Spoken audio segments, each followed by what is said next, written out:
Upang tiyakin ang seguridad ng publiko ngayong Semana Santa, personal na nagsagawa ng inspeksyon si PNP Chief, Police General Jose Melencio C. Nartates Jr. kasama si Police Major General Anthony Aberin, ang Regional Director ng NCRPO, Police Brigadier General Randy Glenn Silvio, ang District Director ng QCPD, at Police Brigadier General Randolph Tuanyo, ang Chief of the Public Information Office, at matataas na opisyal ng PNP sa ilang matataong lugar at pangunahing simbahan sa Metro Manila. Inikot ng PNP Chief ang kahabaan ng Baclaran, Parañaque area, Carriedo, Quiapo Church at Anonas area sa Quezon City upang tignan ang security deployment at kahandaan ng mga pulis sa mga lugar na inaasahang dadagsain ng mga deboto at mamamayan.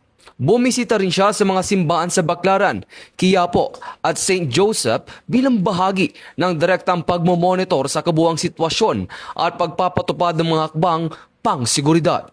Sa naturang inspeksyon, sinuri ni PNP Chief ang police visibility, crowd control measures, traffic assistance at kahandaan ng mga nakadeploy na tauhan upang matiyak ang maayos, ligtas at mapayapang pagunita ng Semana Santa.